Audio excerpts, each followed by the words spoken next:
Thank you for joining our studio. P2B, is he, let's be candid, is he always picking at the president rightly, or he's overdoing it? I want you to just come out straight down. Okay, they say from evil, your own perspective. they say evil is perpetrated in the society when good men fold their hands and do nothing. What's he picking on the president? What's the president doing in St. Lucia that is not up to my local government? An island. For what benefit? Economically, politically, or socially, what benefit? So if you say he's speaking on the president, there will be some, all of us can take this mic and be speaking. Yeah. Some people have to talk. Some people have authority more than some people. That is the work of the opposition. As we speak right now, there are people, what's his name? Is it David Lieberman? I can't remember his name now. That opposition in America. He's talking to Americans and telling them the only person that can order war for America is the House, not the president. That the president doesn't have the right to strike Iran. Somebody must speak. And what's his name? Peter Obi is standing and he's speaking. First of all, what you need to ask, all the things he's saying, are they true? Okay, the last time, remember when Peter Obi said the president should forget about these foreign troops and start visiting the 36 states of the Federation? In one way or the other, we picked it that the president might have, listened to that. Thereafter, he visited Benue, he visited Kaduna, I think one more, Nasarawa State, and it appeared like he was doing better compared to the 2 years where he could only visit Enugu and Anambra. Okay, official outside his home state, and the wedding he attended in Casino. Now, Obi is putting it forward again, and at this time, if you look at the statement that came out from the Prime Minister of St. Lucia, it's only 2 days that is for official engagement. Even that official engagement, Nigerians are yet to know the benefits. Speaking from opposition's point of view, do you think Obi is overflogging every move of the president, or he's essentially standing for Nigeria? Look at what P2B said, that the president has not even visited Niger State, which is a neighboring state to FCT, where more than 700 persons have been reported to have died. That he didn't do that. He could just take, you don't need to fly. In short, there are some areas like Suleja, Madala, and those areas where people don't even know whether they're in Abuja or Niger State. Which are actually in Niger State. Yeah, they're actually in Niger State. That the president hasn't done that. Do you think P2B is overflogging this opposition thing, or he's standing in for Nigerians? To my mind, Peter Obi is standing in for Nigeria.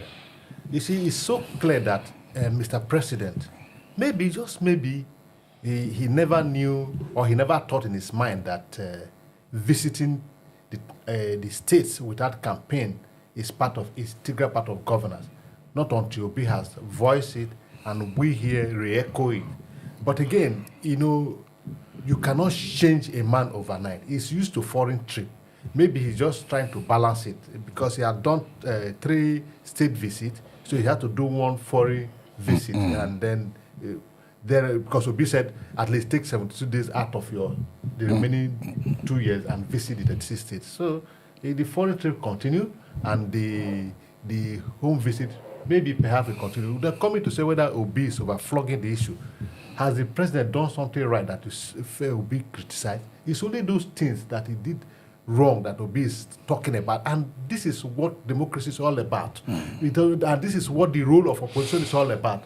Or when a man, even in our home, when we do something that is right, our parents commend us, but they don't spare the rod when we go the wrong side. So Obi is just doing what is expected of him. All right, Kingsley, there is something Philip said, which is also what Obi said.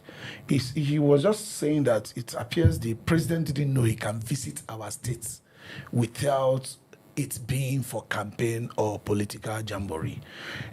He took a visit to Benue, which ordinarily was supposed to be the scene or at least the locality of the disaster, but he was in Makurdi, maybe for obvious reasons, maybe security or whatever. Nobody knows. But that's not the problem. Let me read through this. So the other states in crisis where over 200 lives were murdered, the president yielded to public pressure and visited Makurdi, the state capital, for what turned out to be a political jamboree than condolence, as public holiday was declared, and children who lost their classmates were made to line up to receive the president who couldn't reach the village, the scene of the brutal attack. Eventually, a visit was taken to Benue, but it still fell short of the kind of visit we wanted. Do you think the president should engage in regular visits to the 36 states like P2B called for? Not necessarily where the children have to come and line up, show whatever and all that. Go to where there are issues and see some issues for yourselves. In the heydays of the PDP administration under President Jonathan, we saw him go to Benue, Adamawa, Borno, and the other parts that the terrorists were on rampage. We saw him wear military uniform, unannounced visits, not to the capitals of the actual. He went to where the war was raging.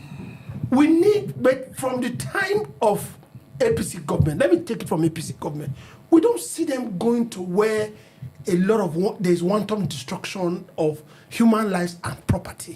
We don't see them. They go to capital. No, as of that of Buhari, in the short, they were even aiding them.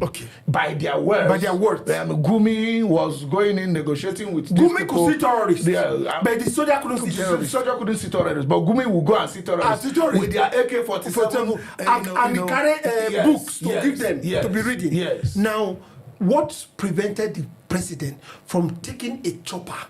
He has whatever he likes, let him take. Whatever he likes, whether it's a motorcade or what was the reception for? What was the town hall meeting for? We're not talking about town hall meeting. People are telling you, talking about town hall meeting. He would have gone straight to Yelewata and see what is on ground by himself. The wanton destruction of human lives, not to be asking questions and first-hand information. These foreign troops just happen to be a topic because it's just outside Nigeria. Yes. P2B also took on the president for not being he's not in the knowledge of what is going on or appear not to care. He said 17 soldiers lost their life in Niger and the president was commissioning parties in Lagos. So this idea of holiday or comfort versus not trying to get what is happening to feel or be part of the sufferings of the Nigerian masses. Is it a style or is it a nature or is it just a failure of government? Clearly, it's a failure of government. I don't want to agree with Mr. Peter Obi that Tinubu do not understand governance because he's been governor for 8 years in Lagos State. So what it means, therefore, is that it's a failure on the side of the government and it shows that the president he doesn't have human feelings. There's this attitude towards governance. The governance is not for the masses; it's for their personal gain. For the purpose of power. Power. So they've gotten power. So the people can, whatever happens to them is none of their business because clearly it's a failure on part of governance, not because they don't understand. Because the soldiers that lost their life in Niger State in course of duty. It's enough for Mr. President to go to Niger State, even if he are unable to go for the natural disaster that happened. These are people who are fighting to defend the country, and they died in course of duty, and you don't feel anything, but rather what you were doing is to enjoy organize party and enjoy yourself. And here we are. The president had gone to Lucia's. What he's going there to do he said it's official engagement, like you rightly pointed out. What is the benefit of? Nobody told us the official engagement. I don't know what kind of official engagement we have with St. Lucia. A contract of 180,000. And thereafter, you are spending 2 days. It's not enough to one time in Nigeria. You say you are spending 2 days as a vacation, and you are just coming out of 2 weeks vacation in Lagos. What time do you have for governance if you are spending all this time for vacation? And there are so many issues. And there is rumor that you are seeking for second tenure. There's no rumor. He has been adopted by. He has been adopted. No, he has been adopted by his party as a sole candidate. And he was there. So what is the rumor? Did they reject it? So what is the rumor? And this clearly shows that this president is indifferent. You know, okay, this idea of people clamoring like this, do they think Nigerians are playing politics or Nigerians are truthfully complaining? Clamoring for what? People saying that this government is not facing the right direction. You see, this is not about clamoring. This is about the truth. They are what I'm saying. Yes. Do you think the people in government, let's just say, for example, Asiwaju being the head, okay, do you think he believes people are just playing politics by saying things are tough? No. Or they truly know things are tough and not ready to we don't just change their ways. We don't just know things are tough. We feel things are tough. People feel it. Economic effect, security effect.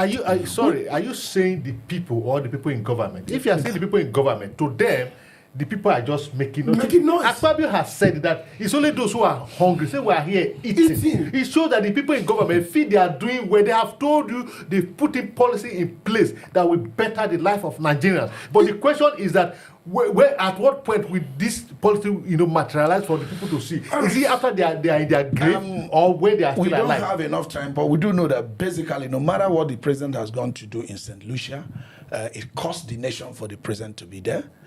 Even though there's no crisis in Nigeria, even though people are not dying in Niger, people are not dying in Benue, before a president takes a trip, it should be something that we will check the cost-benefit analysis. The president has to clear his table to go to Benue. But he didn't try to clear his table to go to St. Lucia. And I think Nigerians want a much more transparent governance too, because we need to know the cost of going to St. Lucia. Why St. Lucia? What's good? Why is it need for us? I think we need more of Peter Obi in this country, because it's Solo Obi who he doesn't get tired telling truth to power, because this is one of the truths Nigerians should tell to the power that look, you are wasting our resources going to St. Lucia. You don't need it. Like he said, his local government has had more than 180,000 persons. You have not visited his local government. You are going to. But you can't be too sure. Maybe your local government is the next place as what you'll be visiting. You say what? This is still News Insights. We'll be right back.